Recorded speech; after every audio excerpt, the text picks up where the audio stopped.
pictures. You'll be thrilled. Are you all set? Well, maybe start where we left off yesterday. And we showed you this picture, and now it's opened. So this is now open. And that you see the size of that compared to some of the biggest buildings in the country. Actually, the biggest. Hi, Peter. Hey, President Trump. And we have it finished. The water is pouring in as we speak. And maybe we'll show that what it looks like, because I'm sure the fake news will be thrilled. Take a look. This is from just a little while ago. Nice clean water. So we're here to talk about clean, beautiful coal. That's clean, beautiful water. That's the longest pool anywhere in the world. And here you can tell they're not progressive, because this is not a progressive, because progressives never wear or show an American flag. These are proud people from Oklahoma. They came from Oklahoma, a company from Oklahoma, to do it. But you notice the American flag, he's proudly showing off his work. You know he's not a liberal and or a progressive. Used to be liberal, but they changed their name somewhere along the way because liberal wasn't working, but progressive doesn't work too. Well, the progressive is a beautiful term. They are not progressive.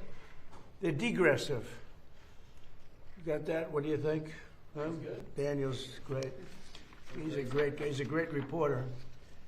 And again, we have a picture of a gentleman in a cart. Proudly, this is the head of construction for the job. So you can see it's just finished. This is just minutes before. And there's a gentleman named Secretary Burgum from Interior, Doug, who's been doing an incredible job. So Doug, we have 22 waterfalls. Most of them haven't worked for over 50 years. As of this morning, they all work beautifully, and they're clean. The graffiti's gone. The broken marble is fixed. Well, there's a way of fixing it. You use a thing called silicone and you fix them, and they look beautiful. All of the hate and everything is removed from them. Some of them done through stupidity, actually, but hate. But here's another picture. Now you can tell this is a proud American because he's got a flag. Protesters never have, the bad protesters never have flags up. They somehow don't like the flag too much, but we do. So that's great. We put in today, as you know, about Save America, the Save America Act. I don't know, someday the Senate and the House will get it done, although I must tell you the House has approved it about 3 times already. Save America Act right here. We have, everybody can see that. And then we'll talk about clean, beautiful coal. You're not allowed to say coal within the Trump administration unless it's preceded by the words clean, beautiful. Complicates our life, but it's good, right, Chris, wherever you may be? It is clean and beautiful. Got your back. I'll tell you, it's effective. So the Save America Act is all voters must show photo ID. So you go to vote and you show photo ID. Not complicated, right? You know, who could oppose it? They say it's an 80-20. It's not. It's about 99-1, and we'll never find the one person. Andy, congratulations, Andy, on a big victory. Thank you for your help. That's a great. I appreciate it, but you're very good at what you do, and I've been backing you right from the beginning for a long time, right? Backing you too, sir. For years, that's right. You have. Thank you. Congratulations. You won a big election. So you have all voters must show photo ID, identification. All voters must show a little thing called proof of citizenship. Would you say that's 99-1, Mr. Pennsylvania? I would say that's maybe 100 to 0. I would think so. They say At least it should be. No, but they say it's 80-20. It's not 80-20. It's 99. And we've never found the one person. There's another one. Then you have no mail-in ballots, but we want to be liberal, as they say. Or we'll say we want to be progressive. So it's no mail-in ballots. You see that's what's happening in California. They're rigging the election. Now, maybe we caught them, and maybe they won't be able to get away with it. They tried with me. They did it successfully the second time. The third time, we made it too big to rig. Too many votes. They couldn't do it. They can only go. They sort of gave up at about 9:07 when they got slaughtered with the votes that came in. but no mail-in ballots except for illness, disability, military, or travel. So we're being very progressive, and we just don't want cheating in our elections. And you see it happening in California. Those numbers are coming down rapidly. They found a lot of mail-in ballots last night, shockingly. So we don't want that. Then we added best of. This is best of Trump. No men in women's sports. No transgender mutilization surgery for our children. I would say that's pretty close to 99 to 1 also. No men in women's sports. I would say that's pretty good. We had the quarterback, Jackson, is the quarterback for the Giants. He's a big, strong guy. And I said, how do you think you do in women's sports, Jackson? He said, pretty good, sir. He didn't know I was joking. He was not worried, so let me put it that way. He would have been the greatest athlete in the history of women's sports. You got to see the size of this guy. Like a male model, and he's going to be a great quarterback. So we talk about that. And so we just would like the Senate, Democrats, Republicans to pass it. Interestingly, Democrat people, not crooked politicians, because most of them are crooked, or they're sick, or they're Trump deranged. There is Trump derangement syndrome. But the people, it's 86, 87%. Democrats. I mean, Democrats are fun. I have a lot of Democrat friends, but I don't know, for some reason when they go into politics, they get radical left crazy, and they're trying to destroy our country, but we're not going to let that happen. So today we're taking historic action to bring down the price of energy and the cost of living for all Americans with the power of clean, beautiful coal. If you look at China, if you look at so many of the successful countries, they're using coal. If you look at some of the real great failures countries, they're using wind.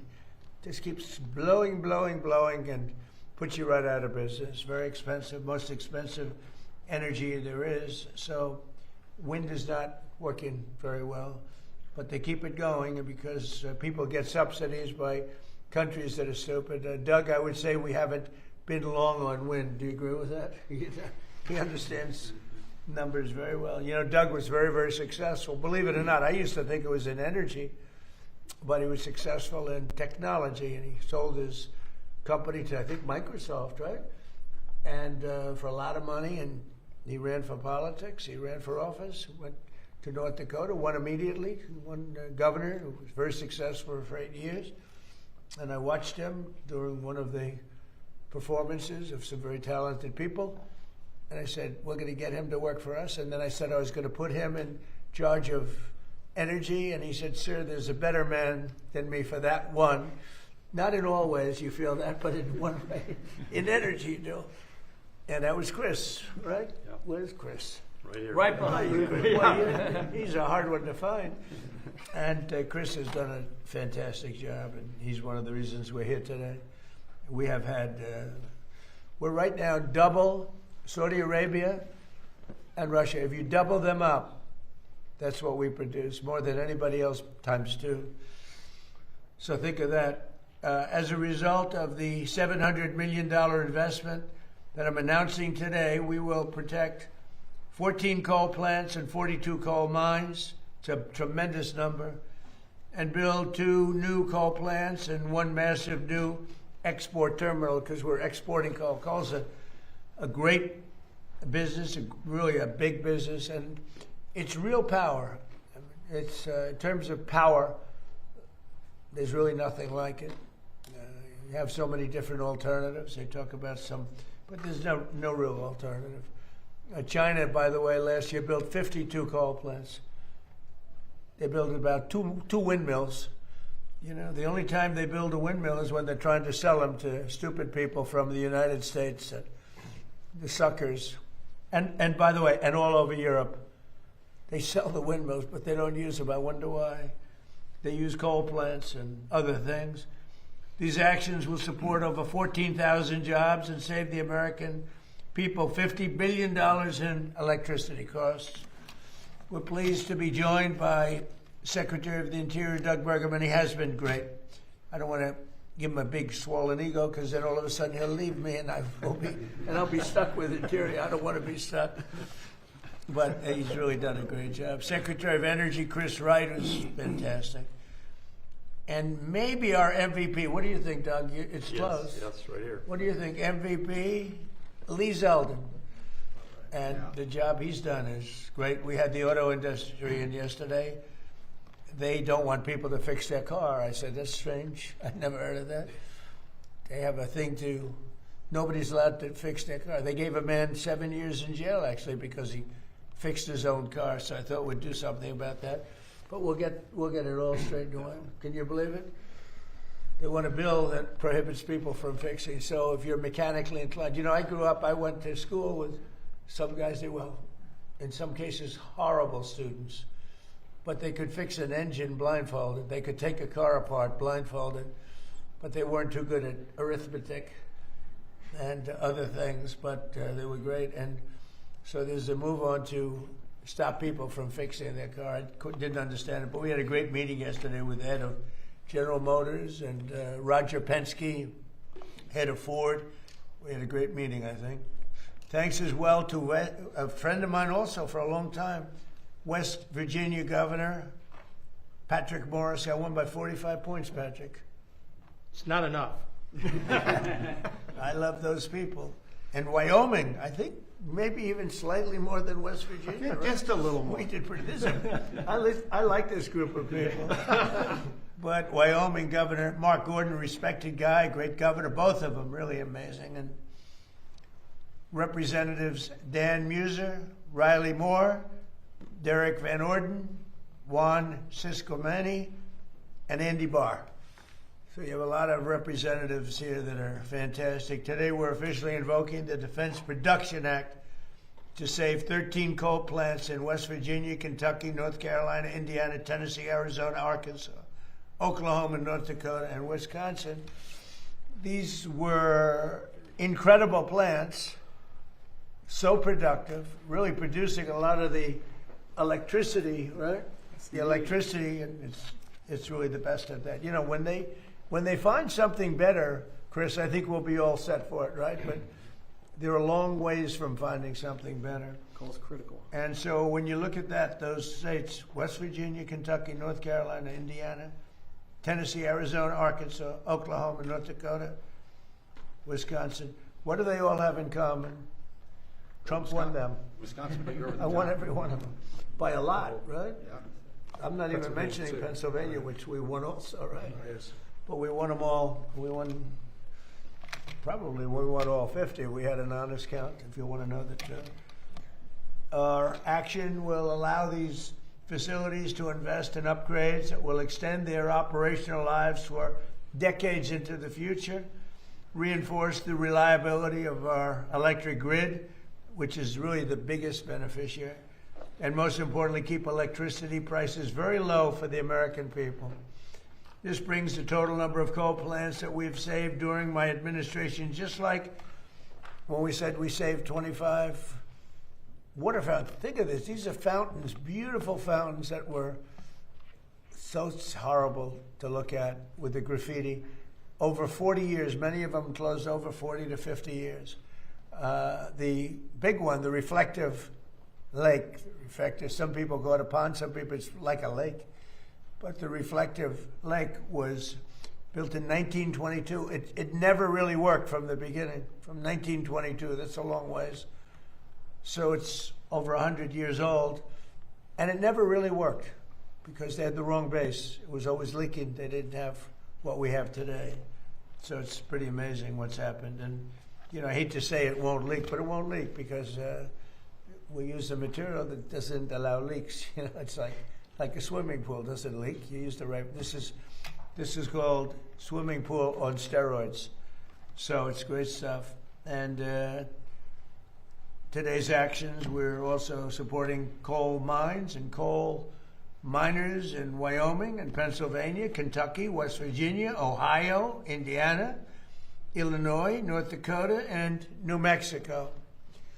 And they're all going back to work. It's interesting with the mines, that famous scene of Hillary when we went to West Virginia. Yeah. and she had just left another state, and she was trying to convince everybody that they should go into technology, no longer be miners. And these guys in West Virginia, they didn't want to hear about it. They wanted to be, remember that scene around the table? And they talked to this beautiful, big, strong miner, and they wanted him to make computer chips. She said, we'll teach him how to make computer chips. His hands were so large, he couldn't hold a computer chip. He's looking at it. He had fingers that were like 3 inches around, and they're talking about making a computer chip. And he didn't like it, and he ended up being one of our best ads ever. And she did rather poorly. I think she lost by 77 points or something like that.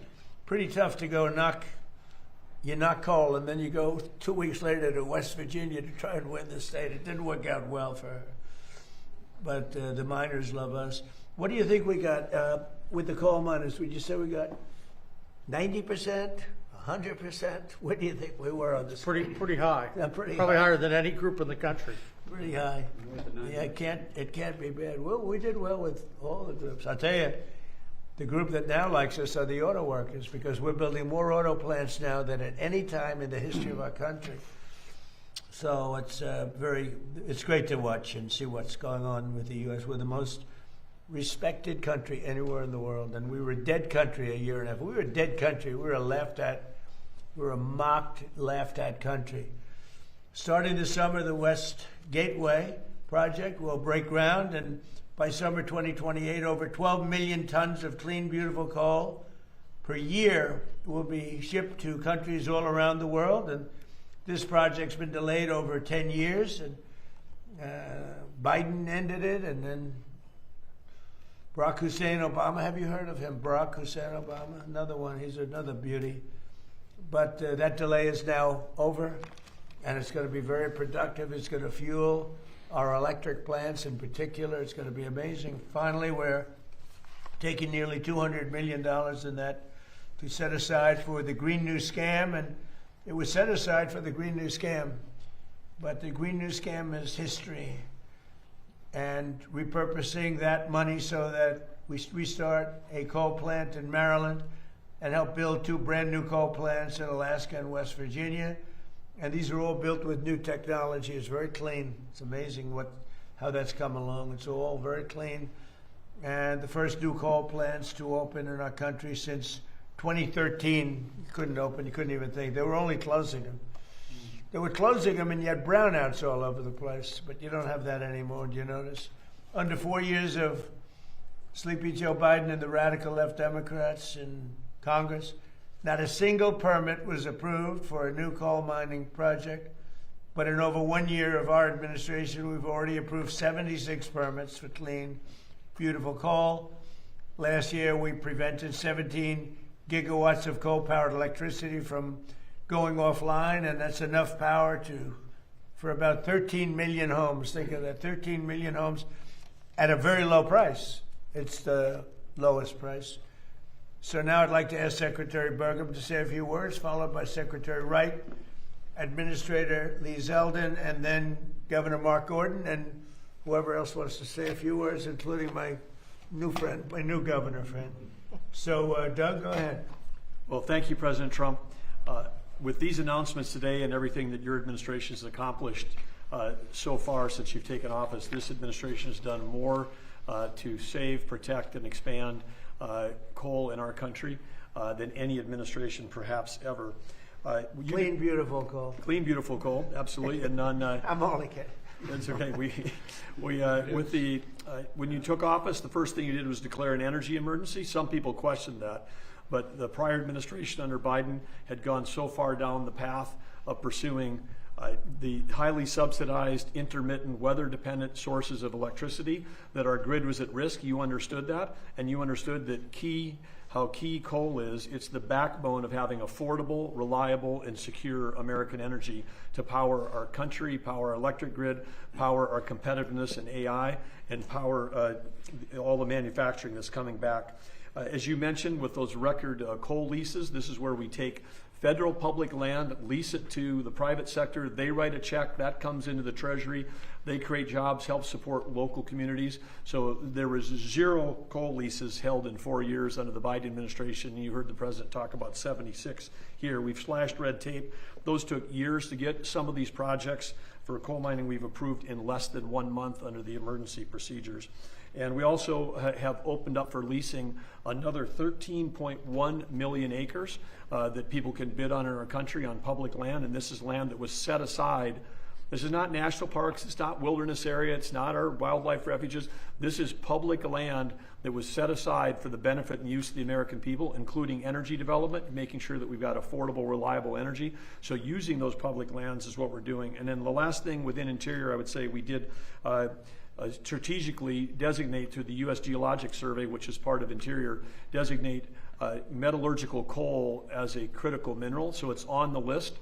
And that opens up a number of opportunities. But without metallurgical coal, we don't have coke, we don't have a steel industry. The Biden administration was indiscriminate trying to shut down our metallurgical coal as well as our thermal coal. So, and then the last thing you mentioned, the coal export facility, again, working through all the permitting to drive towards that so that we can be selling clean, reliable energy to our allies in the Pacific who want to do more trade with us. And lastly, again, thank you for creating the National Energy Dominance Council. Our Executive Director, Jared Agan, is here today, but Chris, Lee, and I all have details on that team, and that operates right out of the White House, and that's why President Trump is able to get so much done so quickly. This is the first time ever we had a president with a White House council specifically focused on energy, and what an impact it's having. Well, and thank you. Perhaps slightly less importantly, but I think very important, the National Garden of American Heroes is going to be unbelievable. And I'd like to know how you're doing on that, and how are you doing on the Great Triumphal Arch. So every city, just about every major city, has a triumphal arch. This is an arch that's a real bow, a beautiful bow to your military and military victories. Nobody's had more military victories, including recently, than we have. And they never got the arch built. It's been, the Civil War stopped it. That circle has been sitting there for a long time, for many, many years. And, I guess you could go back to, in 1902 they tried it, but in 1860 and 1880 they just never got it done. The Civil War stopped it the first time. That was a good reason. I think that's probably not a bad, that was a good excuse, but after that it just never happened, and we're going to get it done. And so we're doing it with the Department of Interior, and we're also doing the National Garden of American Heroes, which is phenomenal. And we're doing something that just came up. We'll have a little breaking news here because nobody's heard of it, but at the Lincoln Memorial, the front was supposed to be the back was supposed to be the front. It never got built because they built 2 roadways behind it after it was built, and it shut off the gateway to the water. That was really going to be the main entry, and we're going to be doing that. It's called the Promenade. It'll be the Promenade. They want to call it the Trump Promenade, but I don't know if I want to do that. But it's going to be beautiful. It's a beautiful project, and it's going to take the Lincoln Memorial right down to the Potomac, which it was always scheduled to do. But when they built the roads, that was the end of that. But we have a way of beautifully going over those 2 roads, highways, very, very strong, very important roads, actually, as you know, from the bridge. But it's going to be great. So can I ask Doug for just a couple of seconds to talk about those 3 great projects that we're just starting? Well, I'd say that it's important for everyone to know that, as you described, these are plans and ideas that have existed almost since the end of the Civil War. But the McMillan Plan, which is the one that designed the National Mall as we see it today, that was in the early part of the 1900s, envisioned this connection, that you would have the memorial bridge between the Lincoln Memorial and Arlington Cemetery. At the halfway point, there's a very large circle. It was designed to hold a monument. The arc that would go there is a fantastic complement and completion of this this plan that's over 120 years ago, President Trump's vision of how to build that. And of course, President Trump has talked to President Macron from France. More people visit the Arc de Triomphe than even visit the Eiffel Tower. I mean, this would be a highlight for Americans to come. The views back at the city from the top of the arch would be amazing. The views from this side, from West Potomac, where the National Garden of Heroes was, looking across at the arch would be amazing. And of course, the promenade on the backside of the Lincoln is, as President Trump described, right now there's no pedestrian access. You're on the mall, people come from around the world. They don't know that 100 yards away is the beautiful Potomac River, which was part of the original plan. And now they'd be able to walk around the Lincoln Memorial, walk on a pedestrian bridge over the first highway, walk over the next one, and right down to the water. It would complete the vision. These projects would complete the original vision, the McMillan Plan, and how fortunate are we to have the builder-in-chief, someone who both has the vision and the understanding of how to get projects done that would, again, make our city safe and beautiful, just like the executive order President Trump put out last year has accomplished. And wow, we are ready for the celebration of our 250th anniversary. The city's never been safer, it's never been more beautiful, but President Trump's not stopping there. Vision that he has for these projects would extend for generations forward. So thank you, President Trump. Thank you very much. Great job. And Secretary Chris Wright, please. Yeah. Look, no coal, no modern world. Stated another way, without clean, beautiful coal, a modern world is impossible. And we saw 17 years ago, President Obama's election, an all-out attack on the American coal industry, the industry that built our nation. We wouldn't have the buildings, the factories, the industry, the electricity grid we have today without the critical contribution of coal. It's been the largest source of global electricity for 125 years in a row and will be for decades to come. In the United States, it remains a critical source of our electricity, also a critical source for our industry. You can't produce steel and cement and other materials without coal. And beyond the impacts of coal in our electricity sector, just think of the direct impact on human lives. If President Trump had not been elected and inaugurated in January of 2025, and through his authority at the DOE, we were able to force keeping open 6 coal plants. As of today, there'll be a 7th one, and more than twice as many that voluntarily said, hey, if we're not gonna have to close, we need to stay open. 17 coal plants were not closed in 2025 because of President Trump sitting at this desk and in this position right here. That saved 17 gigawatts of electric generating capacity, and the Winter Storm Fern that hit our country in the last week of January this year, conservatively, hundreds of Americans would have lost their lives if those 17 coal plants had closed. We pushed the East Coast electricity grid in the United States absolutely to the limit. A storm Uri hit 5 years ago in Texas, smaller in geographic extent, not the same magnitude. Over 300 people died. But because we had those coal plants operating and running, and not only did they run, wind power disappeared when the storm hit. Solar is irrelevant in the winter, so the things we talk about didn't even matter to our electricity grid except for cost burdens.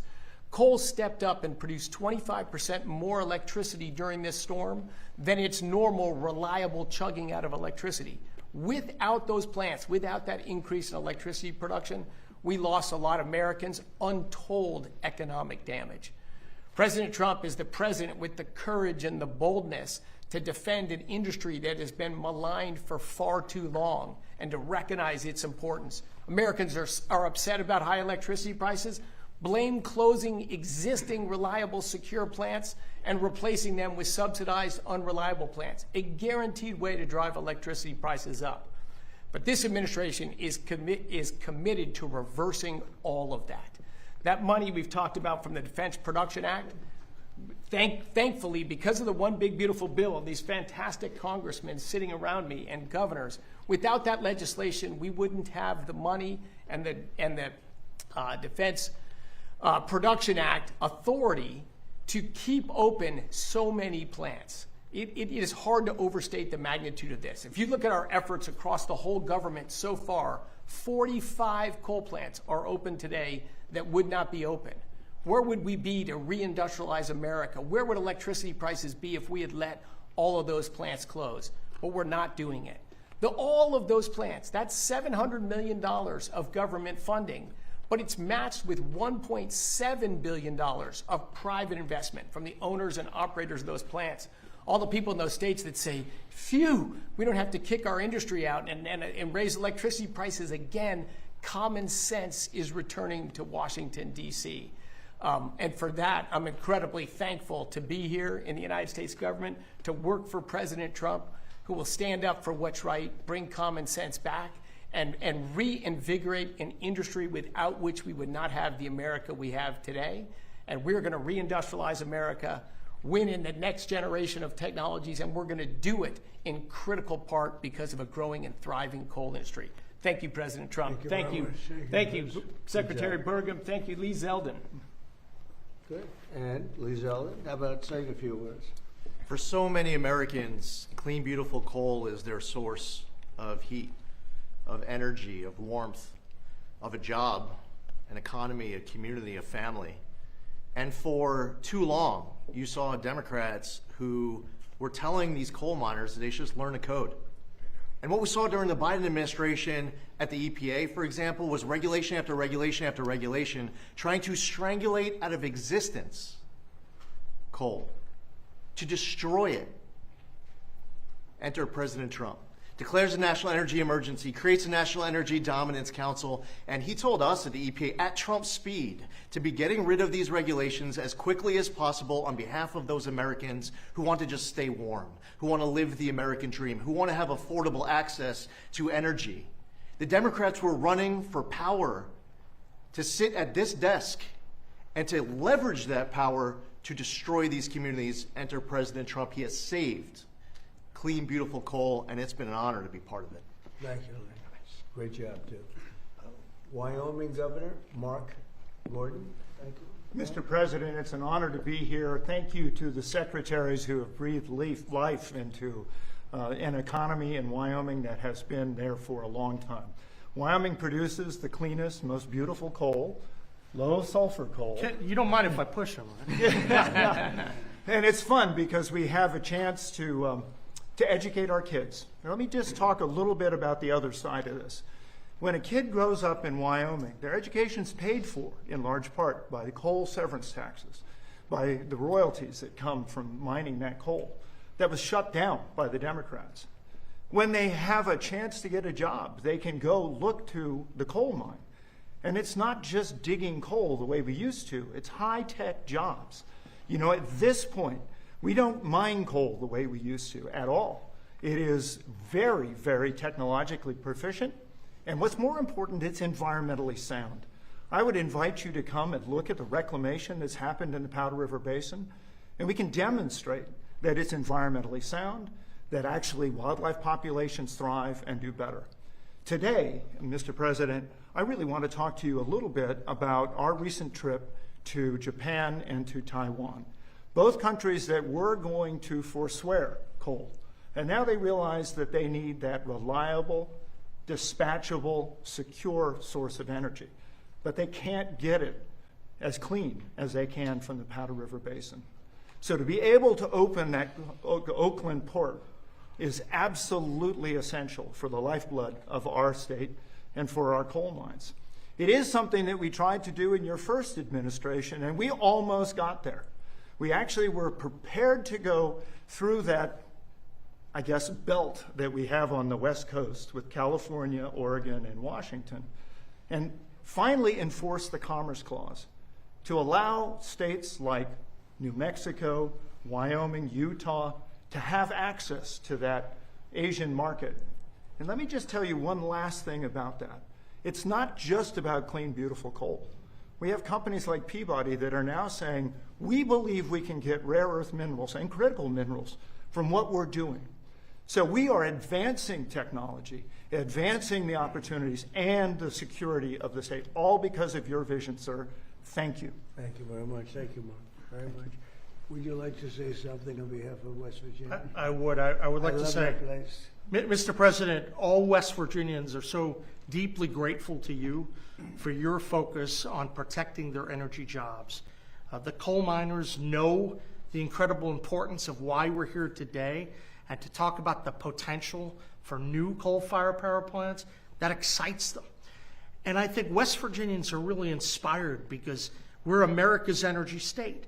When you think about what's happening on the global scene, where that fight, that international fight with China for information technology supremacy, we believe that your policies are going to allow America to compete and win, and West Virginia is going to supply the coal, the gas, the nuclear to help make that happen. So I'm very excited by everything you're doing, even some of the relatively small things when you come in and you sign agreements with your administration, putting hundreds of people back to work. It's all making a big difference for West Virginia. So thank you, Mr. President. Like, as an example, the Gulf of Mexico into the Gulf of America. It bothered me for many years. We have 92% of the frontage, and we made that little change. And Mexico was thrilled. They were thrilled about it. But that was a good one, right? You were telling me before that was a good one. It's about the United States now for a little while, if it's okay. Would you have any questions, please? Yes, President Trump, this was just crossing as we were heading in here. President Zelensky wrote a letter to President Putin. He wants the two of them to meet to hash out the end of the war in Ukraine because he thinks you are too busy with the war in Iran. Is he right? Well, I don't know. I'm glad that they're maybe talking about meeting. I think we had a lot to do with it. I know exactly what you're doing. But I think it would be great if they met. They should get it done. Mr. And President, there's been a lot of talk lately about the Treasury putting your face on a $250 bill. Have you seen a mock-up of the Trump $250 bill? And if that winds up being currency, would you ever be able to tip anyone anything but that? Well, I think I'd probably leave it for everybody. I have actually seen something just about 2 days ago. I know it's been pushed by a lot of our supporters, and I'm honored that they're doing it, but we'll see how that all works out. But I have heard about it, and there is a group of people, they really like the job we're doing, you know, so that's a great honor. Yeah, please. You announced just a few days ago that you're naming Bill Pulte as the acting director of national intelligence. There's been a little bit of a pushback from some Senate Republicans. Why do you think, Mr. President, he's the best person for the job? Well, he's very smart. He's a person who's got high integrity. He's done a phenomenal job at Fannie Mae, Freddie Mac. You know, you probably have $1 trillion in value there. When he took over, it was much less. And I guess I'm responsible for that too, because everybody wanted me to sell it in my first term for 10% of what it's worth right now. If I would have sold it, we would have lost $900 billion. We would have lost, I mean, think of it, it's probably worth $1 trillion. And I was offered, people want me to sell it at $100 billion, a very small percentage of what it's worth now. So, and he built it up a lot, did a great job. And it's an acting position, it's not a permanent. He's not going to be permanent because, you know, I don't think he'd want to be permanent. But he's a very smart guy, and he may find out some things about the rigged elections, et cetera, et cetera. I think he'd like to do it. I think he wants to do it very much, got a lot of energy. But he'll be very good. Again, it's not a permanent position. Right. We're interviewing people right now, but it's somebody just to take it over for a little while. Does he have the necessary, in your view, Mr. President, the necessary national security experience to take on that position? Well, I do, and I think he does, actually, because he's smart. Because a lot of national security, I wasn't greatly experienced in national security, and I think I've done a really great job with it. A lot of people would say that I've ended 8 wars, and soon to be a 9th. I hope that works out too. You know, frankly, probably, and there's another one also. It could be 10. No president. I don't think a president's ended 1 war having to do with outside of this country. So, you know, we've done a good job. I would say that Bill is a guy that will be able to figure it out very quickly. Again, it's short term, but he may be very effective for a short period of time. Mr. President, so will there be a proportional share increase of electricity production as a percentage of our nation's electricity output. And my follow-up is, I took that historic trip with Secretary Wright of the small modular nuclear reactor on the West Coast early this year. Are we making more progress? Because I know how critical gas and coal is for the secure grid. Well, the answer is we are, but Chris, you want to answer that? Yes, I mean, our electricity grid essentially runs on gas, coal, and nuclear. Those are the three key sources. They're the backbone of the American electricity grid. We're in favor of seeing all three of them grow. You will see all three of them grow during this administration. And in fact, later today, before the sun goes down, you'll see a big announcement in the nuclear space related to the trip you came on. Thank you. Okay. Thank you. Mr. President, President Putin said today that he was willing to make compromises that you requested to end the war with Ukraine if Ukraine was willing to make similar compromises. Yeah. What were the compromises that you asked? Well, I'd rather not say, because Peter asked me. I think it was meant as a little wise guy question, but I'm not sure. But I'm very responsible when that happens. It's going to happen. They're going to both make compromises. I suggested those compromises. And, you know, we've had a lot to do with it. We'd love to see they're two very good people. They're two very, incredible countries, beautiful countries. They've got to stop. Last month they had 25,000 people killed. Soldiers, mostly soldiers. Some people, but mostly soldiers. And it's been averaging probably almost 25,000 people every month of soldiers killed. And I've been very strong on the fact that they've got to get that over with. So, but they do. I want them each to make certain compromises. I think they're going to do that. Yeah, Daniel? Mr. President, thank you. You, through your actions, have saved and supported more than 100 coal plants in your second term. When you hear something like that and you try to create an environment where they're not just surviving, they're thriving, what does that do to the reliability of our energy grid, but to the economies as well of states like Pennsylvania, West Virginia, Wyoming? How does it bolster those economies? Well, we were destroying our grid because we were relying on wind and other things that don't have the power, they don't have the strength, they're very expensive. Wind is the most expensive form of energy. It sounds good, wind, beautiful wind, but it's very intermittent. But those windmills cost a fortune. They break, they kill the birds, they're bad for the environment. Nobody wants to be near them. The houses, I don't know how they got popular. They're not popular with the people. They're popular with investors because they get subsidy. But we've pretty much cut that subsidy out, I think, Doug, right? Absolutely.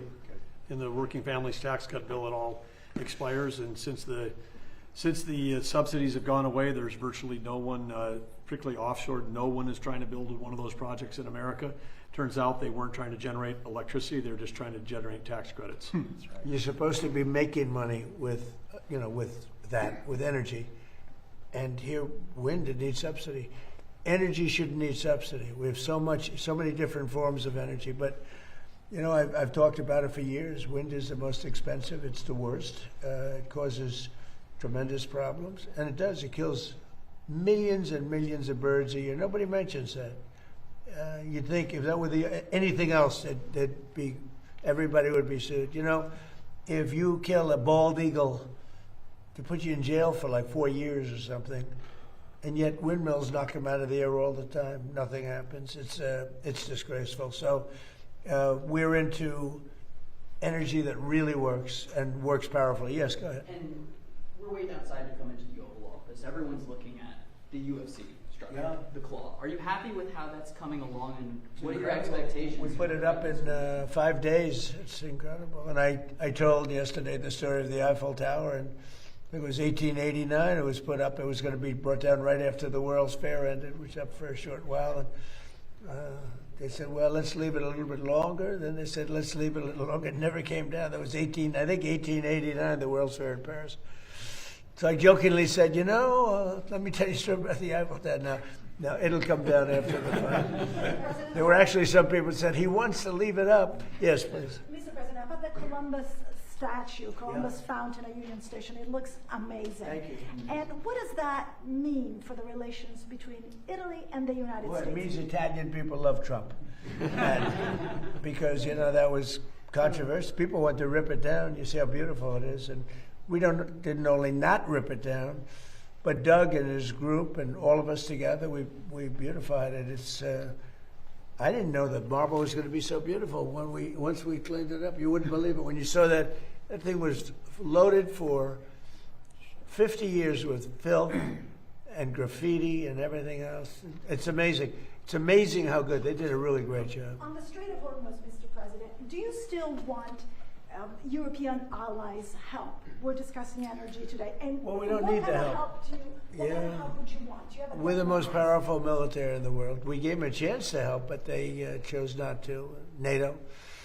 We went to the NATO countries. We went to others too, in all fairness to NATO. And I wouldn't say I gave them a hard sell, but I said, hey, if you'd like to help, it'll be wonderful. And they all turned us down. And, it's going to be an expensive proposition for them because they shouldn't have done that. They should have helped. We don't need it. We have our own. We have much more than we need in terms of oil and energy generally. But European countries and other countries, they need it tremendous. Some of the European countries need it really big.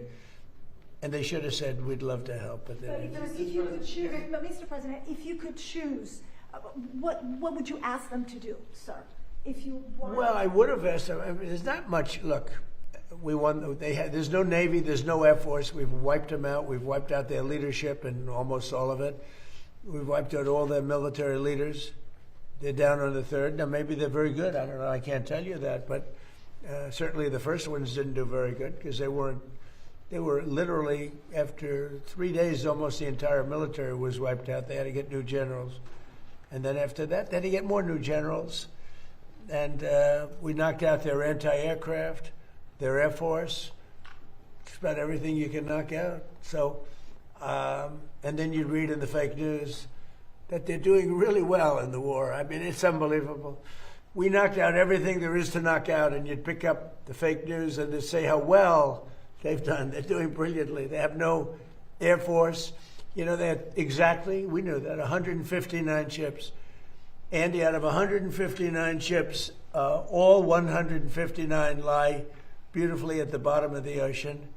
We actually took pictures of them down there. And then you read the fake news, they say, well, their Navy is really great. You know what they have now? Little runabouts with a machine gun on the front. The ships don't even really deal with them. They're like a gnat, they get off. That's all they have. It's crazy. This country needs a fair press. And one thing I think that's done is expose how corrupt our media is. And I really do, while we're here, I hope the media looks at this election that's taking place in California where they think it'll take 7 or 8 days to count the votes. Can you believe this? I mean, they spend all that money on the machines, the big voting machines. They think it's going to be 7 or 8 days before we know who won the election. But the numbers are looking strange because without any vote counting, the numbers dropped very precipitously for 2 Republicans that are doing well, that had been doing well.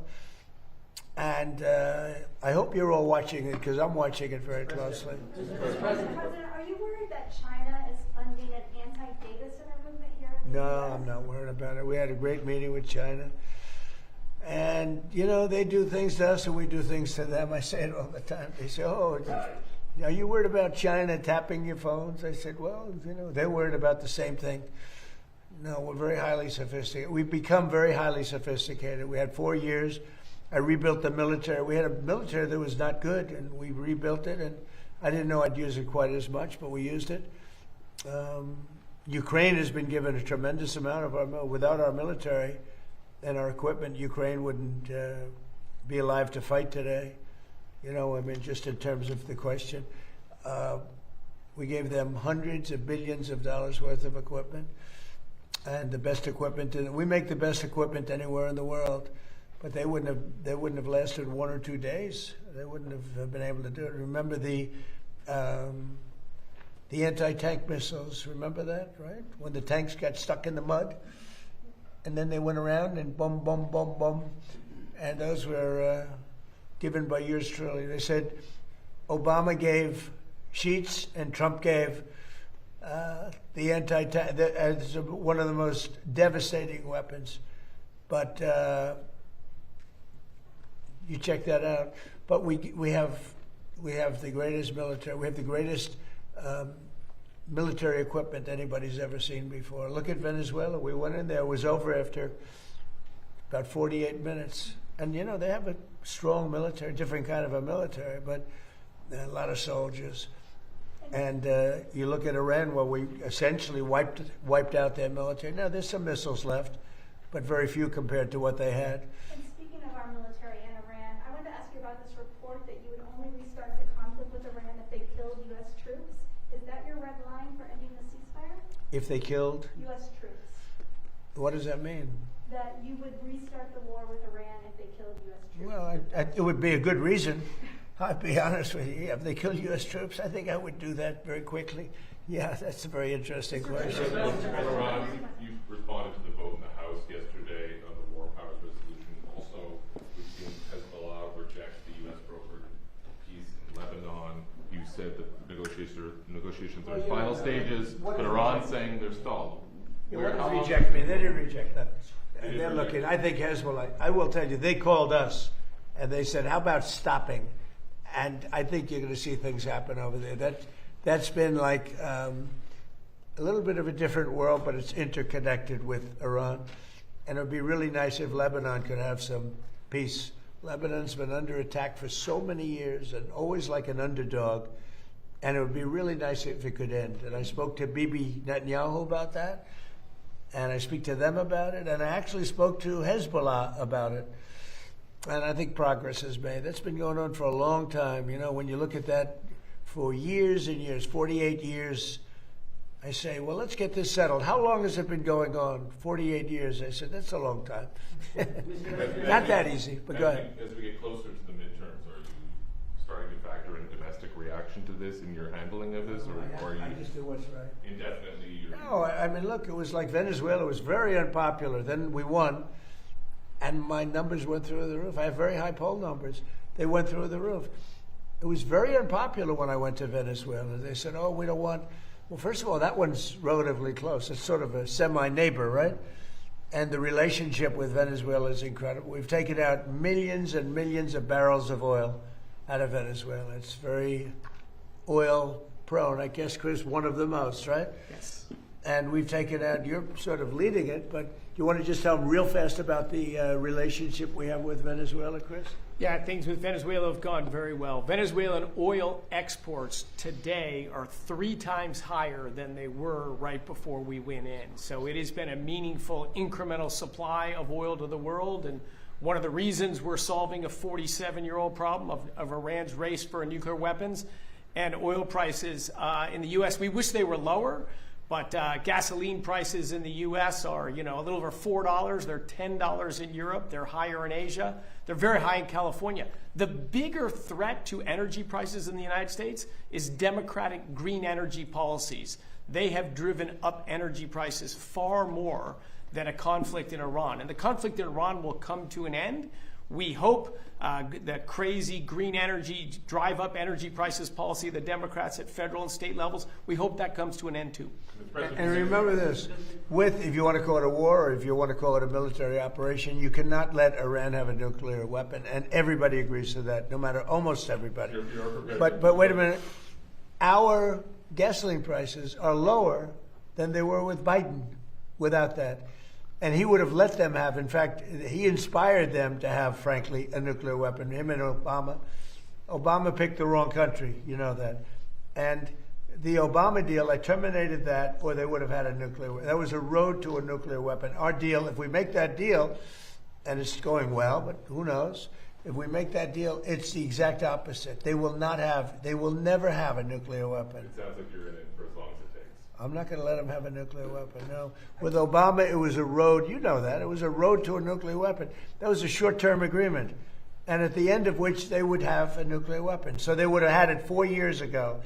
Then we attacked with this beautiful plane right here, the B-2 bomber. We attacked 10 months ago. We attacked their nuclear sites, and they were obliterated. It turned out that, you know, CNN was wrong.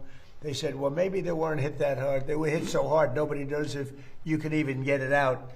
But the only ones that have the capability of getting out is us in China. We're the only ones with that kind of equipment that's powerful enough to go down that deep into a mountain. But that mountain crushed it. That mountain literally collapsed on top of it. Those pilots did one hell of a job. And now the atomic energy, as you know, has backed us up on that. think it's a very, very hard thing to get it. But we'll get it anyway. But we're the only one, and China. I believe China too, but we're the only two that have the capability. Joe Biden is out promoting a new book this week. When you met with Joe Biden, President Joe Biden, right here in the Oval Office on November the 13th of 2024, could you detect any cognitive decline in President Biden at that time? No, not really. I mean, he was the same guy I've been watching for a long time. I mean, you could go back 40 years. I watched him 40 years ago, 30 years ago. He was never the sharpest guy. You do know that, right? It wasn't like he was sharp as a tack. But, no, it was the same guy. They actually invited me here before the election, which was strange. You know, we went here before, but then I met also, as you know, we did the ritual. And, I mean, he was fine as far as I was concerned. I don't know, something happened to him during the debate. It could have been me. You know, I thought I had a very good debate. Nobody ever says that. They say that Biden did badly. What about me? Did I do well? You know, there's a reason he did badly. So the question is, did he do badly because he choked or because he didn't have it? But he didn't have a good, I would say this, he did not have a good night. But during that time period, you met with him for about 2 hours. You didn't feel he was No, he spoke softly, very softly. And as we started to speak, I mentioned this to people. We spoke very, very softly, very low. And as we talked, we got along really well. And I thought he was fine. When I say fine, I mean, was he like talking to Doug Burgum? Was he like talking to Chris? Was he like talking to any of these monsters up here, all these tremendous politicians and environmental geniuses? Was he like talking to Andy Barr? No. He was fine. I have a question about Hunter Biden. He's on social media now, and he has suggested, maybe joking, I don't know, that he could run for president in 2028. How would he do, Hunter Biden, in a 2028 Democratic primary? Well, you would think that, past has something to do with winning an election, and I would say his past is not the greatest. Where's Hunter? Remember my Where's Hunter? It became the #1 shirt anywhere in the world for about 3 weeks. I'm not going to say bad. I'm sure, hey, if the guy from Maine can do well, I guess Hunter could do well too, because the guy from Maine is a basket case. And I would say worse than him is the one from Texas that looks like Alfred E. Newman. I would say that if he can do well, maybe Hunter can do well. I'm not sure. It'll be pretty close as far as I'm concerned. And I've got a question about the nuclear dust. So the bombers go in, they entomb a lot of this enriched uranium. Yeah. At this point, do you need a deal with Iran to go get it? Or have you thought about just a covert, daring, send in the SEALs, send in the Rangers? But I didn't want to be Jimmy Carter, I didn't feel like being Jimmy Carter. So that's off the table. We did. Well, we thought about it right at the very beginning, before we did what we did, before we destroyed their entire military. We thought about it, and I didn't want to be in a position where you had, to get there. It's not like Venezuela. Like you go in, you're there for a matter of minutes, and you're out, and everybody's waving goodbye as you take off, and you brought the cargo back. This is different. You'd have to be there for 2 weeks. You'd need massive equipment. You'd have to airlift the equipment in. You're in a war zone. And there was a time at the very beginning when we thought about doing that, because they would have not been watching, but they would have found out. I mean, during a period of a week to 2 weeks, you would have had a major construction operation, because that plane, and more importantly, those people that operate those planes, including the mechanics, that flew for 37 hours round trip. Think of that. And the tankers that refilled them 4 times. And what an operation it was. Amazing. And but we would have been, Peter, we would have been there for a period of from a week to 2 weeks. We would have gotten it. But I said, I don't like the idea of that. All of a sudden, they, pinpoint. They still had missiles left. That means they would pinpoint you and just keep lobbing them in until one gets through, and people would have gotten killed. So I didn't like it. We could get it right now. I don't think they could stop us if we wanted, but there's no reason to. It's entombed. You use a good word. It's entombed We also have cameras on it through Space Force. We have very powerful cameras. Every door, there's a door, you know where the doors go? They go to bad places.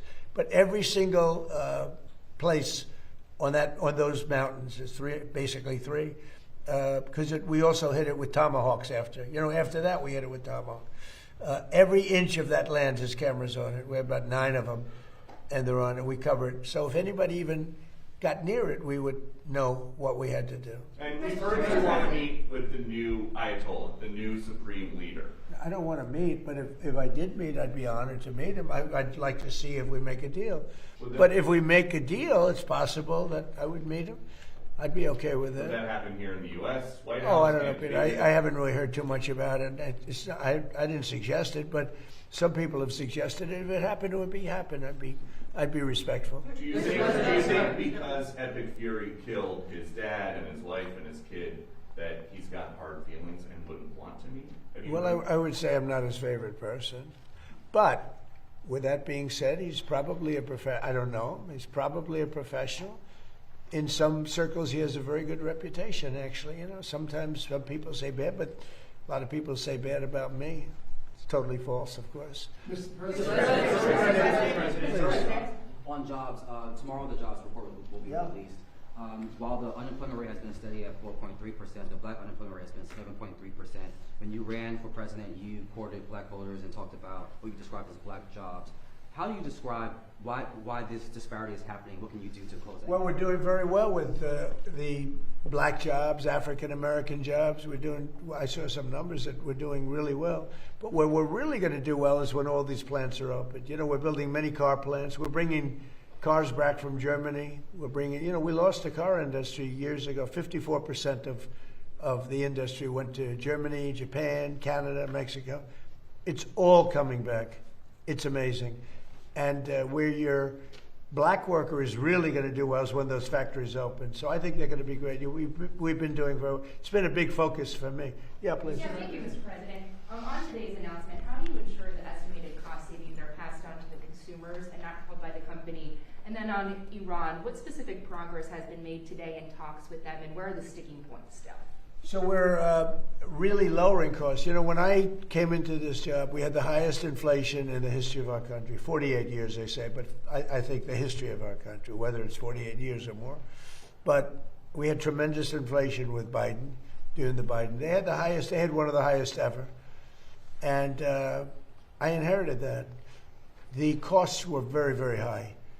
And at my first news conference, Peter and others were screaming at me about eggs. Remember, Peter? Eggs. What about eggs? Maybe it wasn't you, but I wanted to inject Peter into it. But he was screaming to me about eggs. And I said, what? Tell me about eggs. This is 2 days in. They said eggs had quadrupled. I said, well, they didn't quadruple under me. And they didn't want me to order eggs for the Easter egg hunt that was going to take place in a few months, right?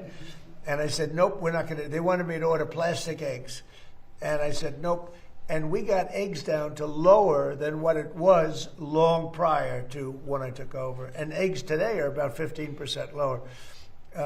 What we had is a bunch of con artists, the Democrats.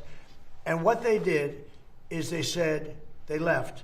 They gave the highest prices that we've ever had for all products, groceries, everything. And they started saying affordability. They'd say, this is about affordability. It's a con job. I inherited their high prices. We brought those prices way down. And when and if you go back 3 months ago, if you go back before the war started, think of it, 3 months. So with Vietnam, we were there for 19 years. With Iraq, it was about 9 years. With another one, it was about 12 years. And with another one, we had all these wars that lasted for 9, 10, 12, 19 years for Vietnam. Think of it. And they said, you're in there for 3 months. This is a terrible thing. Hundreds of thousands of soldiers have been killed in these other wars. We lost not one soldier in Venezuela. We didn't lose one soldier. And we lost a total of 13, which is 13 too many. But when you look at hundreds of thousands of soldiers were killed in these various wars, they lasted many, many years. We're in there for a few months, and what we've done is amazing. They won't have a nuclear weapon. And we did, it was tough because we just got, Doug and everybody came in to see me, we just got the best numbers. Well, today, again, the New York Stock Exchange and every other exchange just hit a new all-time high. That's 73 days out of my short term. We've hit brand new highs. Every 401k is setting records. A 401k, a lot of people have. You probably all have 401ks. Look at your 401k. You're happy about your 401k? You know, the nice reporters are smiling at me and the stupid reporters are like that. But their 401ks are setting records. They should be happy. They shouldn't be angry. They should be very happy.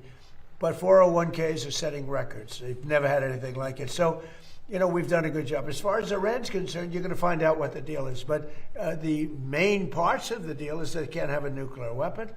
The Strait will open immediately. You know, it's going to open immediately.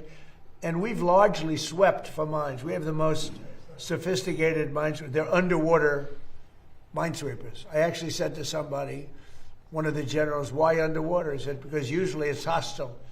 You know, when you're looking for mines, typically it's not in a good neighborhood, right? So underwater made a lot of sense. When it didn't take long to figure that one out. So I think we're doing very well, but we're going to see if we're going to win one way or the other. We're going to win on paper, or we're going to win military. One way or the other. It's going to be militarily or on paper. Mr. President, yes, Mr. President, Mr. President. Thank you, Mr. President. How critical is energy dominance, whether it be coal, whether it be LNG, whether it be oil, to national security? Without it, you can't win. As an example, AI is a big deal. Whether we like it, not like it, it's going to be amazing in many ways. It's going to be, I think, for medical, it will be amazing. But without massive amounts of energy, you can't even play the game. And we're leading China by a lot in AI. I was talking to President Xi about it. But if we didn't do, Lee Zeldin's done so great because, number one, fast approvals from professionals. You know, you'd have the best firms in the world submitting papers to them.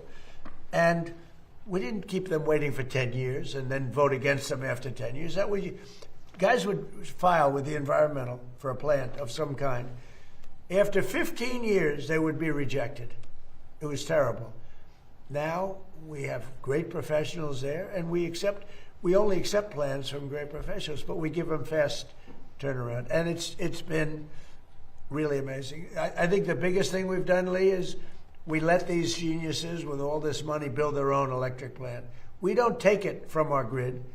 We let them build their own plant. They become a utility. So they're building a plant, and at the same time, they're building electricity.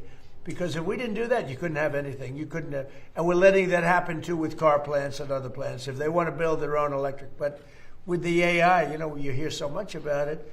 But one of the biggest things, they build their own, and then excess energy that they create will go back into the grid. Yeah, please. Mr. President, on Cuba, Mr. President. Just let him have one. Mr. President, Secretary Rubio was in Delhi last week. He delivered a letter from you to Prime Minister Modi. And so you also addressed people of India to your favorite ambassador, Sergio Gore. That's right. Yeah. Both of them have said the trade deal is around the corner. Where do you stand on the trade deal? Well, we have it. And, you know, look, India for years has, and I don't blame them, I blame us because we had stupid people here. India for years really took advantage of the United States. You know that. Are you from India by any chance? Huh? I thought you were from Germany. I'm from India. I'm only kidding. You're central casting, okay? And that's a very good thing. India for years took advantage of this country. They charged us tremendous tariffs, and they paid nothing. They wouldn't let Harley, as an example in the past, they wouldn't let Harley Davidson sell its motor. They would charge 200% tariff. So Harley Davidson was precluded. They ended up going to India and building their own plants, which is unfortunate that happened, but it happens. That was before me. But they charged tremendous amounts of tariffs to our company, and we didn't charge them anything. You know, they sold motorbikes here too. You know what we charged them? Nothing. And now it's the exact reverse. And we're making a lot of money with India. But we'll get to a deal, because I like your Prime Minister a lot. He's a good friend of mine. Get along great, and we're going to make a deal. We have a very good relationship. Mr. President, speaking of deals, Mr. President, on Cuba, are your sanctions on Cuba meant to accelerate its collapse? No, it's just we just want them to be a nicely run country that can feed its people. look, it's a failed nation. Without Venezuela, Venezuela, because it has such wealth in the ground, mostly in the ground. But Venezuela took care of them for years, and they took care of Venezuela. They were like the bodyguards. When we went in and burst into their country, the Venezuelans were guarding Maduro and everybody else. It was mostly, the soldiers were, in that case, we had a lot of Cubans were guarding. The Cubans were the guards, and they're good soldiers. But the country is starving, and it's got no energy, it's got no oil, it's got no money, it's got nothing. It's got a beautiful piece of land. You could have beautiful resorts, doesn't have oil, but Venezuela was giving them the money to survive, and now, the money is, I guess you could say, is coming to us and is going to Venezuela. Venezuela has been an amazing thing because we've paid for the cost of the attack many, many times over, and it's been a long time since you've Do you heard think of that it. Cuba is close to collapsing, though, based on everything you just laid out? Do you think that Cuba is close to collapsing? It sort of collapsed, and we're going to handle that as soon as we've finished. I like to do one thing at a time, and we'll take care of the Islamic Republic of Iran. And as soon as that's done on our way back, we'll just make a little brief stopover. Mr. President. We'll take care of it. We want to help them out. Look, we have a lot of people that voted for Trump. Whether they did or not, it didn't matter. But I had 95% of the Cubans voted for me. They're unbelievable people. They're energetic. They're entrepreneurial. Some of the richest people in Miami are Cuban. They're unbelievable. And I'm going to take good care of them. I'm going to let them go back to their land. They want to be back with family. They have a lot of family over there. They've been treated very badly by Cuba. But we're going to treat Cuba well, and we're going to let our people go back and let them invest in Cuba if they'd like. So we have some very good plans for Cuba. I think, we have to get rid of the regime was very tough, very nasty. The difference is now they don't have money coming in. They had a lot of money coming in from Venezuela. They don't have any money coming. They had oil coming in. They had money coming in. But we're going to take care of Cuba. Mr. President, sir. And you know what? They want us to. The people want us there so badly. Mr. President, sir. Last night, huge night for the city of New York. The Knicks won Game 1 of the NBA Finals. There's been a lot of speculation. Have you decided whether or not you want to attend a game at Madison Square Well, Garden? I've been a Knicks fan for a long time, and I'm also a Jim Dolan fan. He's a nice guy, okay? He's been a long time wanting to win, and he's a competitive guy, and he's got a team that's amazing. I don't think they've lost a playoff game. 12 straight wins. Can you imagine that? And it was not looking good. I saw the beginning of the game, and it wasn't looking good. I missed the middle because I talked to generals all night long now. But I watched that end of the game, and they were dominant. Really amazing. And Wemby's a great player. He's going to be a great player, and he is already a great player. I say, how do you guard this guy? 7'5", and he's got a great shot, right? But they find a way to do it. They're really great. They're a great team. And I'm happy for Jim because Jim has really been fighting hard to, produce such a team. So you never know. The answer is yes. He's invited me. I'm going. Which I'll game be have you going. decided, sir? Say it. Game 3, Game 4? Are you excited? It could be Monday. Yeah, Monday. Mr. President, speaking of New York, Maybe I'll do both. You mentioned your meeting with the automakers yesterday. Can you tell us a little bit about that, more about that in particular? Did you discuss trade, tariffs, USMCA? We had a great meeting with the auto. I mean, most of them were here. They were really talking about the fix your own car kind of a thing, right? But they're doing very well since I'm in office because I got rid of a lot of environmental restrictions. In fact, you might just tell them a little bit about that, Lee. We made it so much easier for them to build a car. They could build a less expensive car that's much better. And they were so choked up with environmental nonsense that in order to save 4 ounces of gasoline, you had to spend thousands and thousands of dollars. Lee, do you want to go into that? President Trump, we sent to Congress 3 Biden EPA waivers to California that Congress passed. President Trump signed last year, getting rid of the electric vehicle mandate that a whole bunch of other states had signed on to. Just a couple of months ago, President Trump announced here at the White House the largest act of deregulation in the history of the United States, the repeal of the 2009 endangerment finding. All the greenhouse gas emission standards in light, medium, and heavy-duty vehicles were following the law. And what that means for cost of living, just on that act alone, $2,400 more affordable per vehicle for Americans. The victories come out every single day. President Trump gave us very clear guidance. He wanted us to act at Trump speed to get this done as fast as possible. And what you see now all across America is billions upon billions of investments all across this country with new factories being built. They believe in America. They're investing in America with the American jobs to come up with it. And by the way, consumer choice, we got rid of that climate participation trophy for that annoying start-stop feature in cars to make your car die at every stop sign and red light. So yeah, the gifts, the receipts, the wins, they keep coming, and we're just getting started. Did they ask you for any tariff changes on auto? No, they didn't do that. Look, they're making so much money now because, I did something else that, I don't know, does it because we have no tax on tips and no tax on Social Security, no tax on overtime, right? So that's really been big. That's turned out to be much bigger than anyone knew. If you look at the people, they're saving from $5,000 to $7,000, $8,000 even on average because of that. So it's been good. But I did something else that nobody talks about. If you buy a car and you borrow money, you're allowed to deduct the interest for income tax purposes. Never happened before. And deductions were always meant for rich people. They weren't meant for middle-class people or other people wanting to buy a car. So now you're allowed to get a deduction of your interest payment. That's a tremendous thing. I mean, but what's the key? Only if the car is made in America. Thank you very much, everybody.